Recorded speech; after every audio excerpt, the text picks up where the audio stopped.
दोस्तों, हमने अपने बचपन से ही ये सुना है कि हमारे भारत देश के शहर आगरा का ताजमहल दुनिया के 7 अजूबों में से एक है। लेकिन क्या आप जानते हैं कि ताजमहल का नाम दुनिया के 7 अजूबों में कुछ साल पहले ही शामिल किया गया था। इसके अलावा क्या आपको पता है कि आज जिन इमारतों को हम दुनिया के 7 अजूबों में शामिल करते हैं, ये हमारे नए जमाने के 7 अजूबे हैं। स्विट्जरलैंड के न्यू 7 वंडर फाउंडेशन के द्वारा हमारी दुनिया की 200 हिस्टोरिकल बिल्डिंग्स को लेकर सर्वे किया गया। इसके बाद हमारे नए युग के 7 अजूबों को चुना गया। यानी कि प्राचीन विश्व में हमारे 7 अजूबे कुछ और ही हुआ करते थे।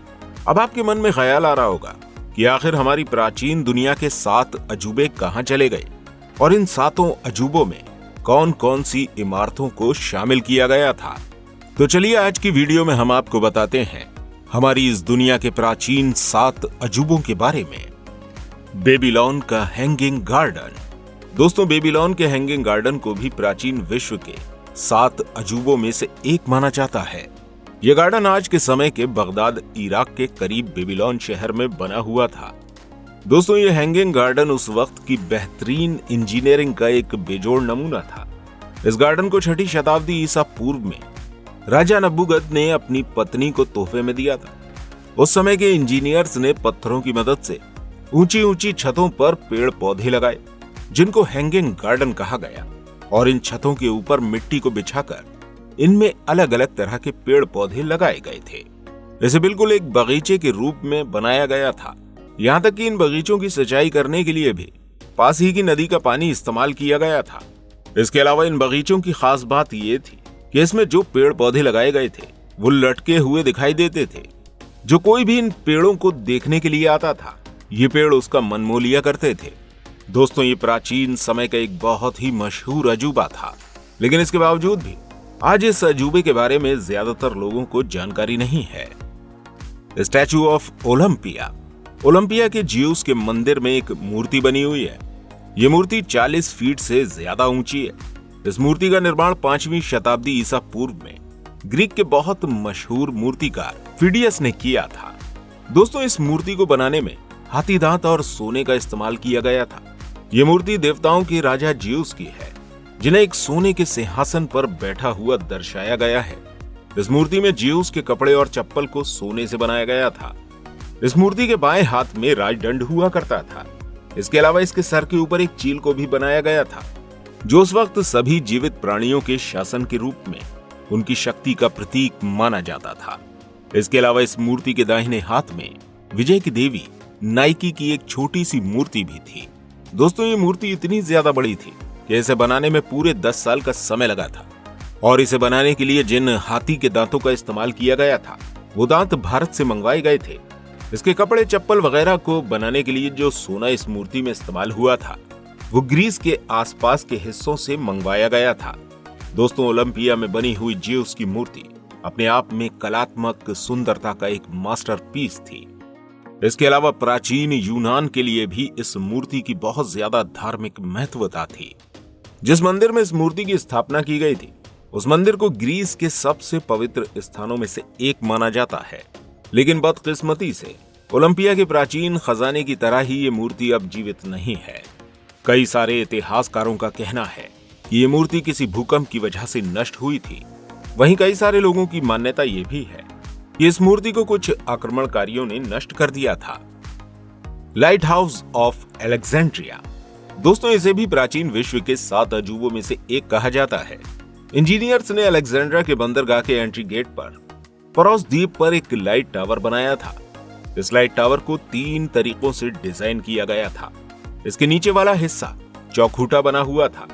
इसके बीच के हिस्से में एक कोण बनाया गया था। इसके अलावा इसके तीसरे हिस्से को टॉप फ्लोर पर बनाया गया था, जिसमें आग जलती रहती थी। इस लाइट हाउस की ऊंचाई लगभग 330 फीट थी। ये लाइट हाउस अलेक्जेंड्रिया के जहाजों को बंदरगाह तक पहुंचाने का काम करता था। जब भी ये लाइट हाउस जलता था, तो इसकी रोशनी 30 से 50 मील दूर तक जाती थी, जो जहाज को रास्ता दिखाने का काम करती थी। लेकिन समय के साथ आने वाले भूकंप और प्राकृतिक आपदाओं ने इस लाइट हाउस को पूरी तरह से तबाह कर दिया, और आज के समय में ये लाइट हाउस एक खंडहर से ज्यादा कुछ भी नहीं बचा है। Temple of Artemis. दोस्तों ये मंदिर आज के समय के तुर्की में बना हुआ था। इस मंदिर को यूनानी देवी आर्टेमिस के लिए बनाया गया था। इसके अलावा ये मंदिर देखने में काफी ज्यादा खूबसूरत और काफी ज्यादा भव्य था, लेकिन 6वीं शताब्दी ईसा पूर्व के आसपास ये मंदिर बाढ़ की वजह से पूरी तरह से तबाह हो गया। इसके बाद इसी जगह दूसरे भव्य मंदिर का निर्माण 7वीं शताब्दी ईसा पूर्व में राजा क्लासिस के शासनकाल के दौरान किया गया था।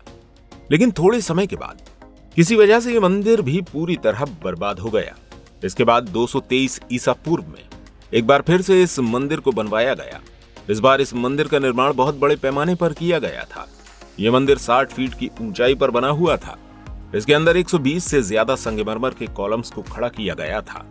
दोस्तों ये मंदिर एक बेहतरीन इंजीनियरिंग का नमूना तो था ही साथ इसे धार्मिक स्थल के रूप में भी जाना जाता था। पूरे यूनान से लोग यहाँ आर्टेमिस की देवी को उपहार चढ़ाने और पूजा करने के लिए आते थे।